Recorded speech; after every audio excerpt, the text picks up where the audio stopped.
이 여름철에 지치고 상한 마음을 주님께서 또 회복시켜 주시고 재충전시켜 주시기를 소원하는 마음으로 예수님께서는 제자들에게 어떤 쉼과 안식을 가르쳐 주셨을까 오늘 말씀을 통해서 함께 나누려고 합니다.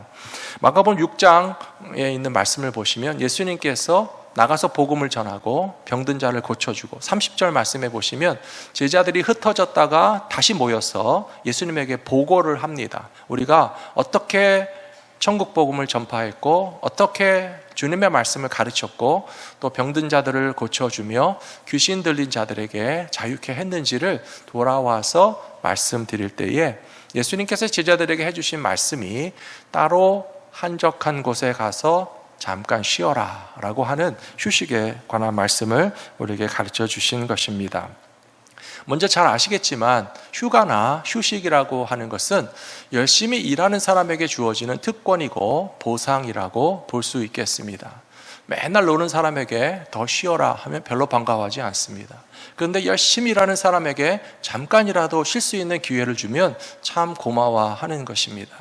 이번에도 올림픽에서 훌륭한 성적을 거두는 선수들의 이야기를 들어보니까요, 정말 상상을 초월하는 희생과 헌신과 열심으로써 또 태어날 때부터 가진 재능을 10분 발휘하기 위해서 너무나 열심히 노력한 선수들이 그렇게 세계에서 1등 가는 금메달을 따는구나 라고 하니까 젊고 어린 선수들이지만 본받을 점도 많고 우리가 배울 점이 많다라고 하는 것을 생각하게 됩니다.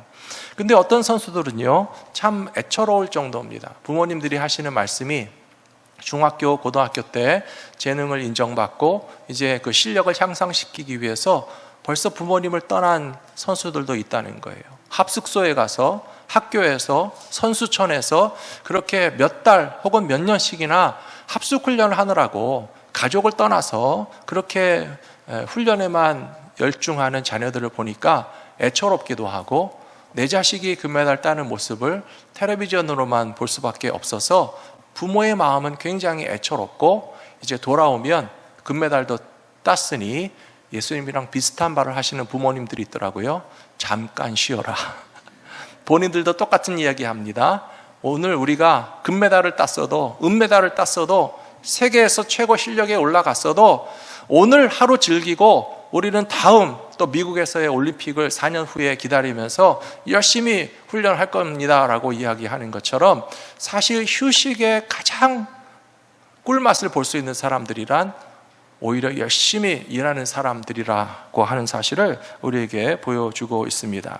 오늘 본문 말씀을 보시면 예수님과 제자들은 복음을 전하기 위해서 열심히 나가서 사역하는 그런 공동체였습니다. 그래서 오늘 6장 31절에 보시면 주님께서 그들에게 이르시되 너희는 따로 한적한 곳에 와서 잠깐 쉬어라 하시니 이는 오고 가는 사람이 많아 음식 먹을 겨를도 없음이라.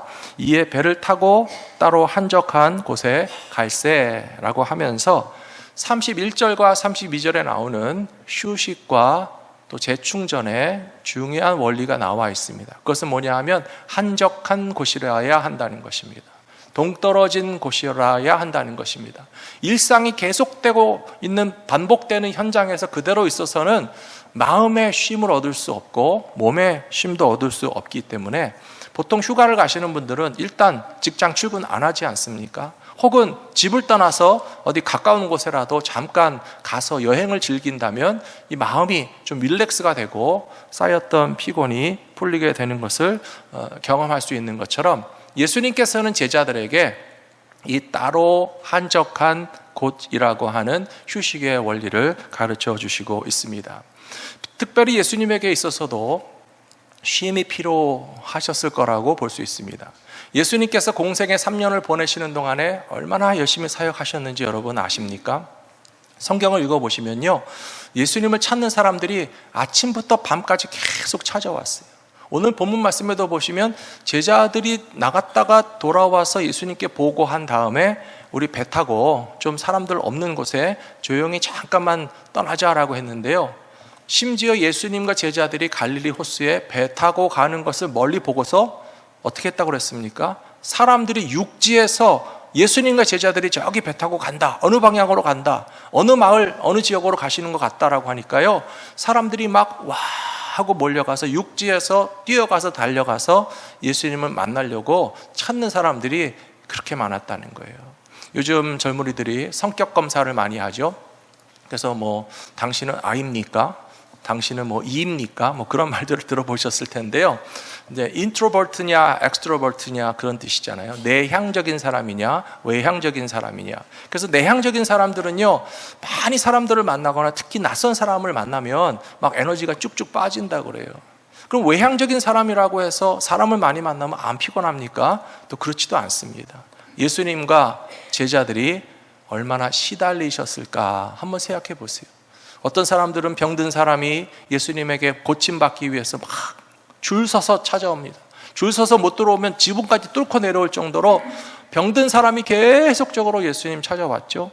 어떤 사람들은 상한 마음을 가진 사람들이 주님의 말씀을 듣고 위로받기 위해서 몰려왔고요.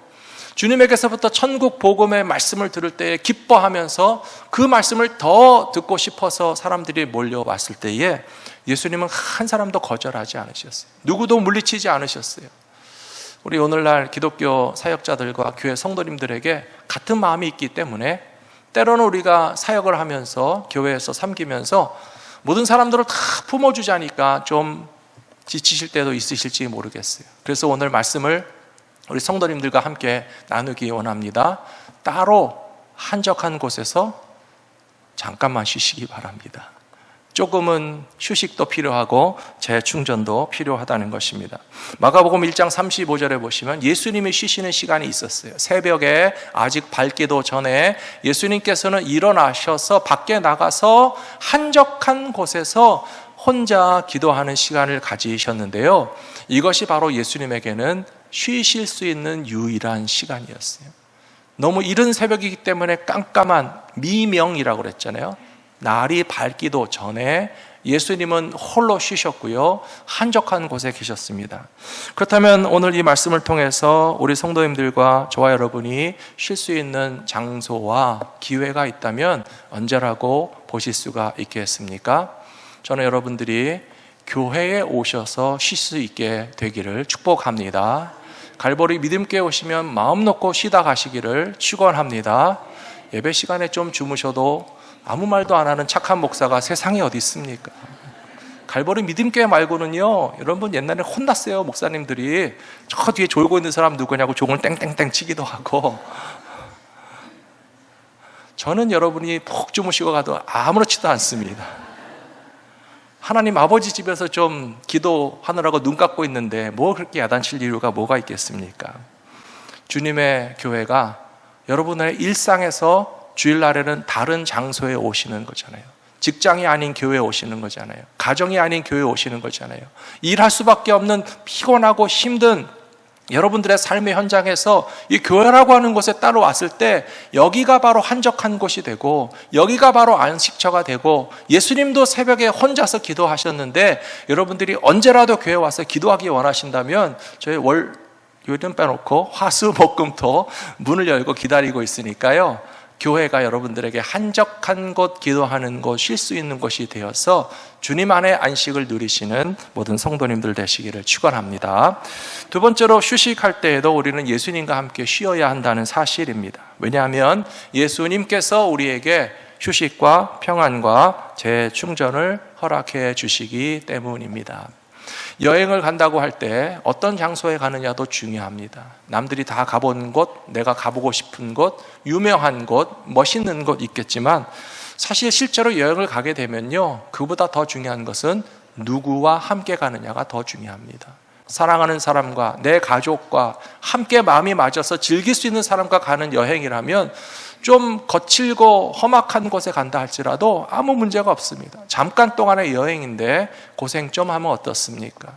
근데 마음이 맞지 않는 사람과 억지로 가는 여행이라면 아무리 럭셔리한 호텔에서 비싼 여행을 한다고 할지라도 하나도 즐거움이 없을 것입니다. 우리의 휴식과 안식에 있어서 예수님이 함께 해주신다면 우리의 모든 피곤함이 눈 녹듯이 녹아질 수 있는 참된 휴식을 예수님과 더불어 누리시는 저와 여러분들이 되시기를 부탁합니다. 마태복음 12장 28절에 보시면 예수님 이렇게 말씀하셨어요. 같이 읽어볼까요? 수고하고 무거운 짐진 자들아 다 내게로 오라. 내가 너희를 쉬게 하리라. 나는 마음이 온유하고 겸손하니 멍에를 메고 내게 배우라. 그러면 너희 마음이 쉼을 얻으리니 이는 내 멍에는 쉽고 내 짐은 가벼움이라 하시니라. 아멘. 여기 28절 말씀만 보시면 예수님께서 수고하고 무거운 짐진 자들아 다 내게로 오라. 내가 너희를 쉬게 하리라. 여기서 딱 끝났으면 그냥 맘 놓고 쉴 텐데 29절 말씀은 좀 다르죠. 나는 마음이 온유하고 겸손하니 나의 멍에를 메고 내게 배우라 라고 말씀하셨어요. 멍에를 맨다는 것은요, 소 두 마리가 함께 나무 막대기에 매달려서 밭을 가는 거라고 제가 말씀드렸어요. 그럼에도 불구하고 놀라운 말씀은 뭐냐면요, 29절 끝에서 예수님의 멍에를 메고 예수님에게 배우는 사람이 마음에 쉼을 얻는다고 그랬어요. 쉼을 얻는다, 안식과 휴가를 갖는다는 것은 아무것도 안 하는 것을 의미하는 것이 아니에요. 여행을 가면 아무것도 안 합니까? 여러분, 여행을 가면 차도 안 타고 밥도 안 먹고 잠도 안 잡니까? 아니죠. 여행 가도요, 스케줄 짜셔야 돼요. 또 차를 타셔야 돼요. 음식을 해서 먹든지 사서 먹든지 다 할 일이 많이 있는데요, 여행 가서 다른 일을 하면서도 쉰다라고 느끼는 일은 직업과 직장에서 하는 일과는 전혀 다른 일을 하기 때문에 그런 거예요. 예수님과 함께 멍에를 맺는데 일하는 것 같아 보이지만 마음의 쉼을 얻는다라고 주님이 말씀하고 있지 않습니까? 그 비결을 오늘 우리가 배우셔야 된다는 거예요. 소 두 마리를 가지고 농사 짓는 농부들은요, 반드시 경험이 많은 늙은 소와 철없는 젊은 소를 함께 묶어 놓는다고 합니다. 여러분, 그런 거 아셨어요? 농사도 안 져보셨군요. 저도 안 해봤어요. 책에서 읽은 거예요. 소 두 마리를 묶어서 함께 멍에를 매게 하는데, 늙고 노련한 소를 매놓는 이유는 경험이 많기 때문에 이 농부가 끄는 대로 똑바로 잘 간다는 거예요. 근데 젊은 소는 아직 경험이 없기 때문에 막 천방지축이잖아요. 짐승이 뭘 알겠어요? 똑바로 가야 되는지 옆으로 가야 되는지 힘을 써야 되는지 막 자꾸 옆에서 들썩거리는 이 젊고 경험이 없는 어린 소와 좀 나이 많고 경험 많은 소를 함께 묶어놓으면요, 주인이 가자는 대로 천천히 똑바로 가면서 밭도 갈고 논도 갈고 일하는 법도 배운다는 거예요. 그렇다고 해서 오늘 말씀에서 예수님께서 나의 멍에를 메라고 했다고 해서 예수님이 늙고 힘없는 소라는 뜻이 아니잖아요. 하나님의 아들이신 예수님께서 저와 여러분들에게 나와 함께 멍에를 매자라고 초청하시는 거예요. 우리가 사실은 천방지축이에요. 갈 길을 모릅니다. 힘을 써야 되는지, 똑바로 가야 되는지, 옆으로 가야 되는지 전혀 인생의 참된 경험과 지식을 깨닫지 못해서 누군가 옆에서 우리를 붙잡아 주지 않으면 제대로 할 일을 할 수 없을 텐데, 예수님께서 함께 멍에를 메고 일하자고 하시니까 우리는 주님에게서 배우면 어떻게 일하면서도 피곤치 않고 참되고 의미 있으며 가치 있는 일을 할 수 있는 믿음의 인생을 발견하시게 될 줄로 믿습니다.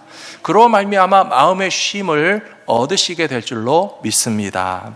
요한복음 14장에도 보시면 예수님께서 이런 말씀하셨어요. 평안을 너희에게 끼치노니 곧 나의 평안을 너희에게 주노라. 내가 너희에게 주는 것은 세상이 주는 것과 같지 아니하니라. 너희는 마음에 근심하지도 말고 두려워하지도 말라라고 하셨습니다. 사랑하는 성도 여러분, 휴식의 의미 가운데는 우리의 마음의 평안을 찾는 것도 포함되어 있습니다. 일은 하면서도 우리 마음이 평안하지 못할 때가 있어요. 그러면 쉬어도 쉬는 것 같지 않죠? 하지만 일을 하면서도 우리 마음이 개운하고 속이 시원해서 좀 힘들지만 오히려 더 에너지가 솟아나는 것 같아요. 여러분들도 그럴 때 있지 않으십니까? 어떤 분들은 집에 쌓여있는 설거지를 싹 하고 나면 아주 속이 시원하다 하는 분이 있고요. 어떤 분들은 묵었던 빨래나 집안 청소를 다 하고 나면 되게 힘들고 땀은 나는데 정말 청소하고 싶었는데 청소 싹 하고 나니까 하나도 힘들지 않고 오히려 마음이 개운하다 하는 것처럼, 놀라운 것은 일하면서도 재충전되는 것이 있고 일하면서도 막 짜증나고 스트레스만 나는 일도 있다라고 하는 것이에요. 베드로라고 하는 사람이 예수님 만나기 전까지는 하루하루의 생활인으로서 고달픈 인생을 살았습니다. 생계를 위해서 물고기를 안 잡으면 안 되는 사람이었어요. 그날 밤에 물고기를 못 잡으니까 큰일 났다 싶어서 또 던져보고 그래도 또 던져보는 미련을 가진 사람이었습니다. 근데 예수님을 만나게 되자 배를 버려놨다고 그랬어요. 그물도 놓고 떠났다고 그랬어요. 나이 드신 아버지도 뒤로 하고 훌훌 털어놓고 근심 걱정 없이 3년 동안 예수님 따라갔고 그 후로도 예수님과 복음을 위해서 살았지만 베드로의 식구들이 굶어 죽었습니까? 생활비 없었습니까? 사는 거 걱정돼서 베드로 뭐 하고 있는 거냐? 생활비 벌어와야지. 딴 일을 하면 어떡해? 라고 하는 말 전혀 듣지 않았고요. 사랑하는 성도 여러분, 저와 여러분이 무엇을 먹을까 무엇을 마실까 근심하는 삶에는 쉼이 없습니다. 그러나 그의 나라와 그의 의를 구하면 우리의 필요를 아시는 하나님께서 이 모든 것을 더하여 주심으로 우리가 주님의 일을 감당하며 살아간다 할지라도 마음의 평안과 쉼을 얻게 하여 주실 줄로 믿습니다. 마지막 세 번째로 예수님께서는 우리들을 목자 없는 양과 같이 여기시고 사랑과 돌봄을 끊임없이 베풀어 주신다는 것입니다. 오늘 말씀 끝에 보시면요, 이렇게 배 타고 멀리 가는 제자들을 멀리서 보고 야, 저기 예수님과 제자들이 저쪽으로 간다. 사람들이 확 몰려왔잖아요. 그때 몰려와서 만난 사람들을 향해서 예수님이 이런 말씀 하셨어요. 예수께서 나오사 물에서 배 탄 곳에서 내려오사 그 큰 무리를 보시고 그 목자 없는 양 같음으로 인하여서 불쌍히 여기사 여러 가지로 천국 복음을 가르쳐 주시고 그들을 향한 사역을 계속 하셨다는 것입니다. 예수님의 본래 직업이 뭔지 아시죠? 예수님은 목자예요, 목수예요? 목수예요. 목자는 같은데 목자가 아니고 목수였어요. 예수님이 목수로서 30년의 생애를 사셨다는 것은 우리에게 굉장히 또 많은 어떤 함축된 의미가 있습니다. 어느 시대에나 그 시대의 사람들이 주로 하는 그런 메이저 주류 직업이 있습니다. 그래서 그 시대의 사람들이 주로 하는 보통의 직업에 종사하는 사람들은요, 못해도 중간을 갈 수 있습니다. 우리나라도 과거에 농경 시대에는요, 그래도 못해도 중간을 갈 수 있는 주류 메이저 비즈니스가 뭐였냐면 농사에 종사하시는 분들이었어요. 하지만 그 시대의 직업보다는 오히려 주변이나 어떤 소소한 다른 직업에 속하는 사람들은 아주 특출난 경우가 아니라면 대부분 천민에 속하는 사람이었습니다. 백정이라든지 갓밭이라든지. 그래서 예수님 시대의 이스라엘 사람들의 주류의 메이저 직업은 뭐였겠습니까? 목자였겠습니까? 목수였겠습니까? 이스라엘 사람들은요, 양치는 것이 메이저 주류였어요. 잘 아시잖아요. 아브라함도 양치는 사람이었어요. 이삭도 양치는 사람이었어요. 야곱도 양치는 사람이었어요. 다윗 왕도 왕 되기 전에 뭐 했습니까? 목자였어요. 양을 치는 것이 그래도 기본적인 이 사람들의 보통의 삶이었는데 하나님의 아들이신 예수님은 이 땅에 오셔서 보통 사람 집에 태어나신 것도 아니에요. 그러니까 태어날 때 어디서 태어나셨어요? 마구간, 베들레헴 마구간 말구이에 태어나신 것부터 보면 그게 무슨 크리스마스에는 굉장히 낭만적이고 아름답게 표현하고 있지만 여러분들이 산모로서 아기를 낳는데 따뜻한 안방에서 나시겠습니까? 짐승들 냄새나는 마구간에서 나시겠습니까? 당연히 안방에서 나야죠.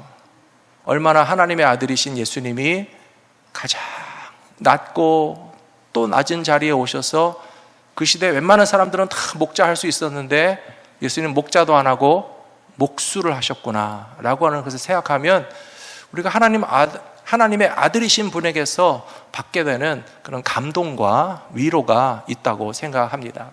예수님은 이렇게 목자 일을 해보지 않으셨지만 그러나 누구보다도 목자 같은 마음으로 사역을 하셨던 주님이세요.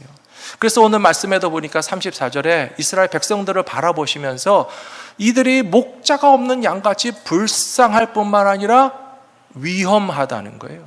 이스라엘의 이 목자들은 그냥 밥만 먹이면 되는 게 아니었어요. 왜냐하면 한 군데 가둬놓고 키우는 것이 아니라 거친 광야에 양떼를 몰고 나가서 푸른 초장을 찾아야 하고 마실 물이 있는 곳을 찾아야 하고 사나운 짐승이 다가오면 다윗처럼 물맷돌을 던지든지 이 막대기를 가지고 직접 짐승을 싸우면서 내 양들을 지켜야 되는 목자거든요. 그래서 만일에 목자가 없다면 어떻게 되겠습니까? 야생 짐승에 끌려가서 잡아먹히든지 혹은 스스로 이런 푸른 초장과 맑은 물가를 찾지 못하는 양들은 위험에 빠질 수밖에 없는 거예요. 사랑하는 성도 여러분, 예수님께서 우리에게 주시는 쉼의 본질, 휴식의 내용은 주님이 우리를 보살펴 주시고 주님이 우리를 보호하여 주실 것이니 안심하라 하는 말씀으로 기억하시고 주 안에서 안식과 쉼을 얻으실 수 있는 저와 여러분 모두가 되시기를 축복합니다. 요한복음 21장에 보시면 예수님은 언제나 제자들에게 그렇게 하셨어요.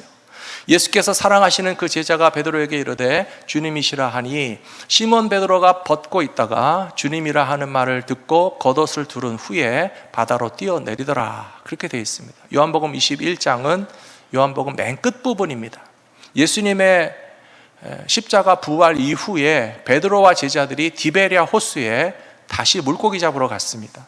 근데 부활하신 예수님께서 그들이 있는 곳에 찾아오셨어요. 그래서 보니까 새벽에 어둑어둑하고 아주 희미한데 저기 호숫가에 예수님이 계신 것 같아서 젊고 시력이 좋은 요한이가 알아봤어요. 그래서 7절에 보시면 예수의 사랑하는 제자라고 되어 있죠. 이 예수께서 사랑하시는 그 제자는 사도 요한을 의미하는 거예요. 사도 요한이 젊으니까 시력도 좋으니까 예수님 계신 게 딱 보이니까 저기 예수님 계시네. 그러니까 베드로는 예수님이 계시다고 하면서 벗고 있던 옷을 다시 두르고 바닷속에 점프해서 들어가시고 막 예수님한테 헤엄쳐 간 거예요. 그랬더니 예수님이 어떻게 하셨어요? 8절에 보시면 다른 제자들은 육지에서 상거가 한 50간쯤 되므로 작은 배를 타고 고기던 그물을 끌고 와서 9절 육지에 올라보니 숯불이 있는데 그 위에 생선이 놓였고 떡도 있더라. 그렇게 되어 있습니다. 이 장면을 한번 영화의 한 장면 같이 상상해 보시면 좋을 것 같아요. 조용한 갈릴리 호수, 이른 새벽입니다. 밤새도록 우리가 옛날에 해봤던 물고기 잡는 거 하려고 했는데 이날도 시원치 않았어요. 조금밖에 못 잡은 것 같아요. 그런데 부활하신 예수님께서요, 밤새 고생한 제자들을 위해서 따뜻한 모닥불을 피워놓으셨어요. 예수님이 친히 빵도 구워놓으셨어요. 그리고 어디서 구하셨는지 벌써 물고기 바베큐가 시작이 됐고요. 제자들이 뒤늦게 잡아온 물고기까지도 예수님이 손수 구워서 먹으라 하시는 거예요. 얼마나 아름다운 교회의 모습입니까? 사랑하는 성도 여러분, 저는 우리 갈보리 믿음교회가 이런 교회가 됐으면 좋겠습니다.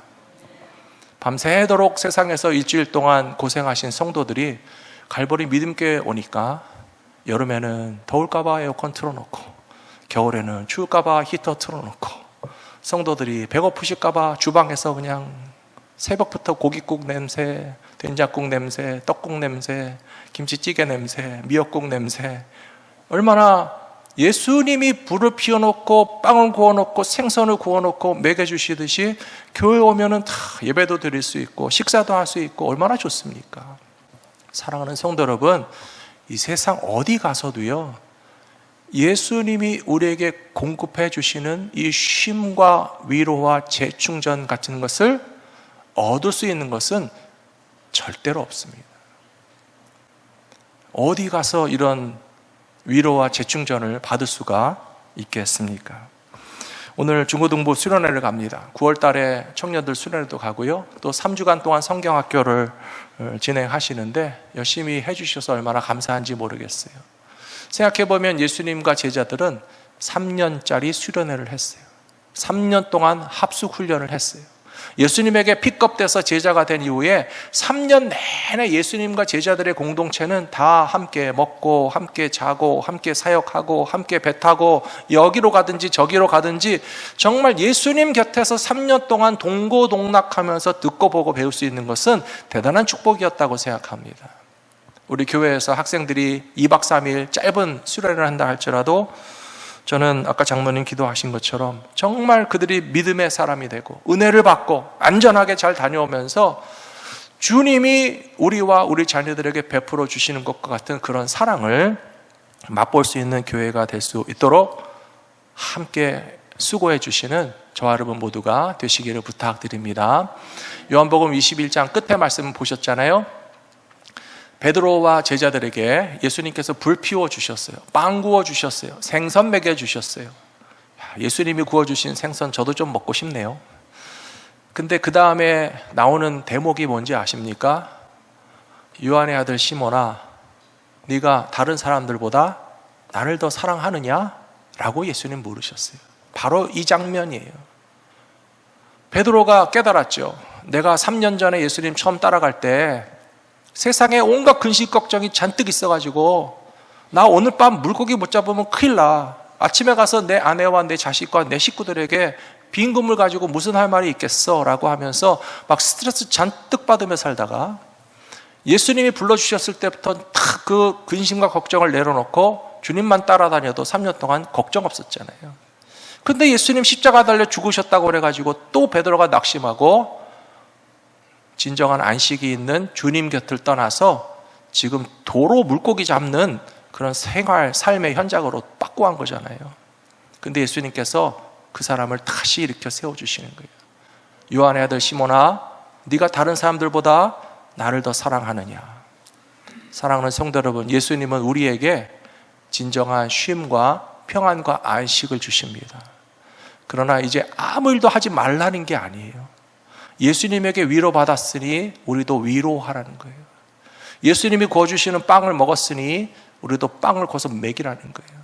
예수님이 준비해 놓으신 물고기 받아 먹었으니 사랑하는 베드로야, 내가 사랑하는 양떼를 내가 이제부터 돌봐주는 이 일을 하면 좋겠다라고 부탁하시는 겁니다. 사랑하는 성도 여러분, 지금으로부터 우리 남은 여생 여러분들은 어떤 일을 하며 살기 원하십니까? 그냥 생활 자체를 위해서 힘겨웠고 고단하고 스트레스 받고 상처받는 세상 일에만 얽매여 살지 마시고요. 예수님께서 우리를 위로해 주시고 재충전하시면서 주님께서 우리에게 베풀어 주신 것 같은 사랑의 사명을 교회와 성도들을 위하여 섬기는 삶을 살아가시면서 이것이 하나도 피곤치 않고 오히려 기쁜 일이고 내 삶의 의미가 되고 목적이 되는 것을 느끼면서 주님 안의 평안과 안식을 맛보실 수 있는 저와 여러분 모두가 다 되시기를 축복합니다.